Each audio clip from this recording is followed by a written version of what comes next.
second place was a good result for us, particularly after dropping off and watching the leading two boats sort of sail away from us. So we'd be very happy with second.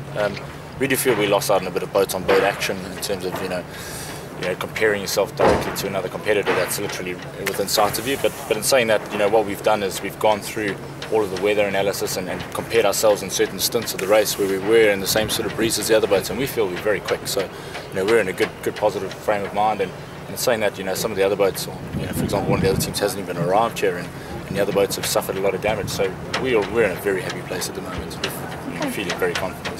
You had quite a serious accident on the first leg? Yeah, I knocked out a tooth and chipped a few others and killed one other tooth. So I've spent the last week basically just going through dental surgery and dentist appointments, and it's nearly finished now. I've got a little grin on me now. So yeah, it wasn't always fun going through surgery and all the rest, but it's done now. We're over the top of the hill, so that's good.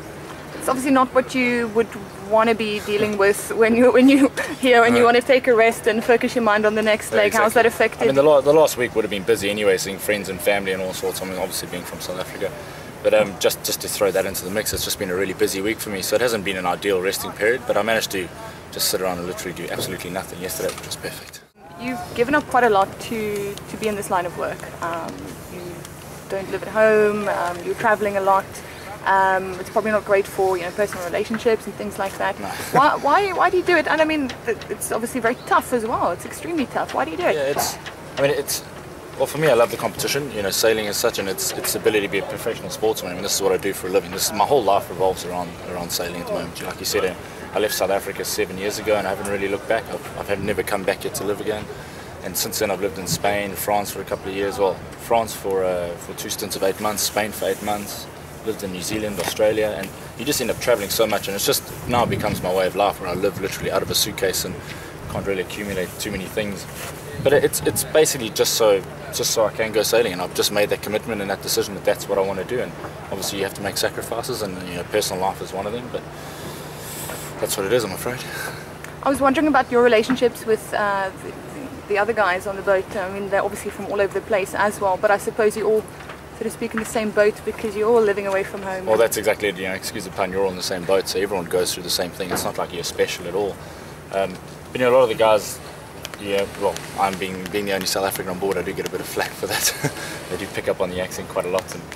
But it's quite fun. I mean, I enjoy the team side of it, the team sport side of it. So it's actually really good. I mean, it's always good fun. There's a good bit of banter on board, and the guys get along really well. The next leg, there's been a bit of secrecy around it. Piracy apparently being an issue. What are your concerns like? Does it feel like an actual threat? How are the guys feeling? No, it's funny. I mean, you always get that thing, that mental attitude, it'll never happen to me, and you're kind of sitting with that at the moment. So I'm sure if it does happen, you'll just be thinking, you should have maybe done this or done that or whatever. But Volvo's taken some steps and they're being very precautious, which is obviously what they need to be. So they've taken some steps to ensure that we won't have an incident. So. Is there any sort of preparation that you guys can take? In the last race we went through a big piracy briefing, and they gave us some steps that we should take and some measures and whatnot. But in terms of that, obviously you just got to be a bit more vigilant. At night, maybe obviously we are watching where we're going, but maybe be a little more vigilant. But maybe keep an eye on the radar a little bit more, because I'm sure we'll be able to pick up their boats on radar. They'll obviously be running without lights. But in terms of that, we're not really going to go too deep into the piracy area, so we should be okay.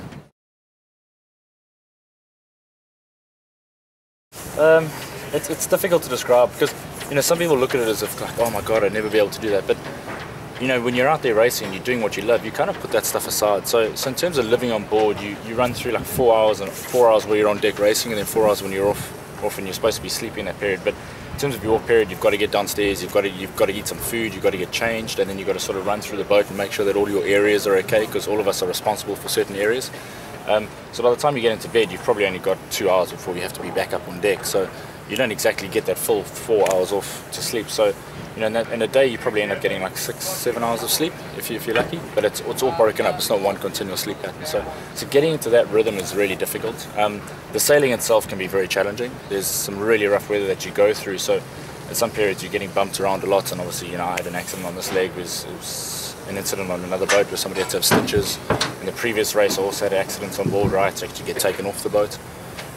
So it does happen. So the sailing side of it's very physical, and then you're not getting enough rest. So you really do battle physically, and then that becomes a mental problem where you've now got to mentally challenge yourself to make sure that you're pushing yourself all the time. And that's where, like I said earlier, where the seniors are very good, because you can see they've done this all before and it's nothing new to them. So I take a lot of